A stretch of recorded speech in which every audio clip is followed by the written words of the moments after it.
ഇന്നത്തെ അറിയിപ്പുകൾ. സംസ്ഥാനത്ത് വരുന്ന 3 ദിവസം മഴ കനക്കുമെന്ന് കേന്ദ്ര കാലാവസ്ഥാ വകുപ്പ്. ഇന്ന് തൃശൂർ ജില്ലയിൽ തീവ്ര മഴ മുന്നറിയിപ്പ്, ഓറഞ്ച് അലർട്ട് പ്രഖ്യാപിച്ചു. സംസ്ഥാനത്ത് വീണ്ടും മഴ മുന്നറിയിപ്പ്. ഇന്ന് തൃശൂർ ജില്ലയിൽ ഓറഞ്ച് അലർട്ട് പ്രഖ്യാപിച്ചു. പത്തനംതിട്ട, കോട്ടയം, എറണാകുളം, ഇടുക്കി, പാലക്കാട്, മലപ്പുറം, കോഴിക്കോട്, വയനാട്, കണ്ണൂർ, കാസർഗോഡ് ജില്ലകളിൽ യെല്ലോ അലർട്ടുമുണ്ട്. ഒറ്റപ്പെട്ടയിടങ്ങളിൽ അതിശക്തമായ മഴയ്ക്കുള്ള സാധ്യതയാണ് പ്രവചിച്ചിരിക്കുന്നത്. നാളെയും മറ്റന്നാളും വടക്കൻ കേരളത്തിൽ മഴ ശക്തമായേക്കും. നാളെ മലപ്പുറം, കോഴിക്കോട്, കണ്ണൂർ, കാസർഗോഡ് ജില്ലകളിലും ഞായറാഴ്ച മലപ്പുറം, കോഴിക്കോട്, വയനാട്, കണ്ണൂർ, കാസർഗോഡ് ജില്ലകളിലും യെല്ലോ അലർട്ട് പ്രഖ്യാപിച്ചിട്ടുണ്ട്.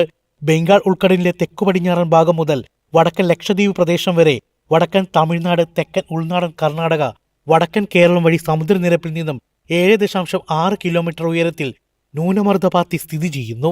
പശ്ചിമ ബംഗാളിലെ ഗംഗാ സമതലങ്ങൾക്കും അതിനോട് ചേർന്നുള്ള ജാർഖണ്ഡ്, വടക്കൻ ഒഡീഷ പ്രദേശങ്ങൾക്ക് മുകളിലായി ന്യൂനമർദ്ദം സ്ഥിതി ചെയ്യുന്നു.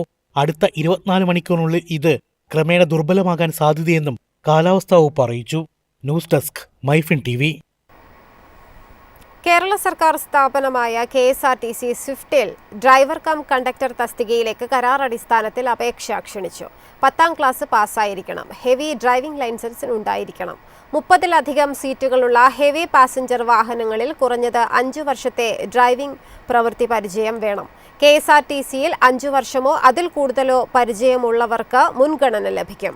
8 മണിക്കൂർ ജോലിക്ക് 715 രൂപയാണ് ശമ്പളം. മറ്റാനുകൂല്യങ്ങളും ലഭിക്കും. അപേക്ഷകൾ സമർപ്പിക്കേണ്ട അവസാന തീയതി ഓഗസ്റ്റ് 3. സംസ്ഥാനത്ത് കപ്പൽ നിർമ്മാണശാല നിർമ്മിക്കാൻ ടാറ്റ ഗ്രൂപ്പ് വരുന്നുവെന്ന മുഖ്യമന്ത്രി VD സതീശന്റെ അവകാശവാദം തള്ളി ടാറ്റ ഗ്രൂപ്പ്. അത്തരമൊരു ചർച്ച നടന്നിട്ടില്ലെന്നും $100 കോടി നിക്ഷേപത്തിന് പദ്ധതിയില്ലെന്നും ടാറ്റ ഗ്രൂപ്പ് വ്യക്തമാക്കി. കേരളത്തിൽ കപ്പൽ നിർമ്മാണ സംരംഭം ആരംഭിക്കാൻ $100 കോടി നിക്ഷേപിക്കാൻ ടാറ്റ ഗ്രൂപ്പ് പദ്ധതിയിടുന്നതായും ഇതുമായി ബന്ധപ്പെട്ട അനുമതിക്കായി ടാറ്റ ഗ്രൂപ്പ് അപേക്ഷ നൽകിയതായും ബ്ലൂംബർഗിന് നൽകിയ അഭിമുഖത്തിൽ മുഖ്യമന്ത്രി VD സതീശൻ പറഞ്ഞിരുന്നു.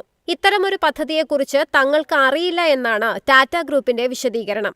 കേരളം അടക്കമുള്ള ദക്ഷിണേന്ത്യൻ സംസ്ഥാനങ്ങളിൽ നിക്ഷേപങ്ങൾക്ക് നിലവിൽ ആലോചനയില്ലെന്ന് ടാറ്റ ഗ്രൂപ്പ് അറിയിച്ചതായി ദേശീയ മാധ്യമങ്ങൾ റിപ്പോർട്ട് ചെയ്യുന്നു. മുഖ്യമന്ത്രിക്ക് ആരെങ്കിലും തെറ്റായ വിവരം നൽകിയതാകാം. പ്രതികരണം അതിശയോക്തി നിറഞ്ഞതാണെന്നും ടാറ്റ അധികൃതർ വ്യക്തമാക്കി. അതേസമയം പ്രാരംഭ ചർച്ചകൾ നടന്നെന്ന നിലപാടിൽ ഉറച്ചു നിൽക്കുകയാണ് സർക്കാർ. പ്രചരിക്കുന്ന വാർത്ത തെറ്റെന്നും പ്രാരംഭ ചർച്ചകൾ നടന്നെന്നും ടാറ്റ ഗ്രൂപ്പ് തന്നെ ഔദ്യോഗികമായി ഇക്കാര്യം അറിയിക്കുമെന്നും മുഖ്യമന്ത്രിയുടെ ഓഫീസ് വിശദീകരണം നൽകി. News desk, Myfin TV. സംസ്ഥാനത്തെ വൈദ്യുതി പ്രതിസന്ധി വരും മാസങ്ങളിൽ രൂക്ഷമാകാൻ സാധ്യത. കൂടുതൽ വൈദ്യുതി എത്തിക്കാൻ KECBക്ക് കഴിഞ്ഞില്ലെങ്കിൽ ഈ വർഷം കേരളത്തിൽ ലോഡ് ഷെഡിംഗ് പതിവായേക്കും. വലിയ വില കൊടുത്താലും വൈദ്യുതി ലഭിക്കാത്തതിനാൽ സംസ്ഥാനത്ത് വൈദ്യുതി നിയന്ത്രണം തുടരുകയാണ്. 15 മുതൽ 30 മിനിറ്റാണ് ലോഡ് ഷെഡിങ്ങിന് തീരുമാനിച്ചിരിക്കുന്നത്. എന്നാൽ ഇപ്പോൾ 1 മണിക്കൂർ വരെ പലയിടത്തും വൈദ്യുതി മുടങ്ങുന്നു. ബുധനാഴ്ച 485 മുതൽ 628 മെഗാവാട്ട് വരെ നിയന്ത്രിക്കേണ്ടി വന്നു. മഴയില്ലാത്തതിനാൽ 4 മുതൽ 5 ഡിഗ്രി വരെ ചൂട് കൂടിയിട്ടുണ്ട്. ബുധനാഴ്ച ഉപഭോഗം 9 കോടി യൂണിറ്റായി. ഇത് ജൂലൈയിൽ KECB പ്രതീക്ഷിച്ചതിനേക്കാൾ കൂടുതലാണ്.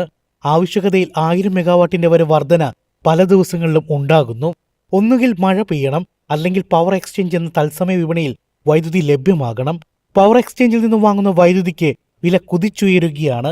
മറ്റു സംസ്ഥാനങ്ങളും ക്ഷാമം നേരിടുന്നതിനാൽ പരമാവധി വൈദ്യുതി വാങ്ങാനാണ് ശ്രമിക്കുന്നത്. അണക്കെട്ടുകളിലെ നീരൊഴുക്ക് കാര്യമായി കുറയുന്നതിനാൽ ഇപ്പോഴത്തെ നിരക്കിൽ പോലും ജലവൈദ്യുതി ഉൽപ്പാദനം നടക്കില്ല. വ്യാപകമായി മഴ പെയ്യാത്ത ദിവസങ്ങളിലെല്ലാം നിയന്ത്രണം വേണ്ടിവരുമെന്നാണ് വിലയിരുത്തൽ. ഇത് ഡിസംബർ വരെ തുടർന്നേക്കും. News desk, Myfin TV.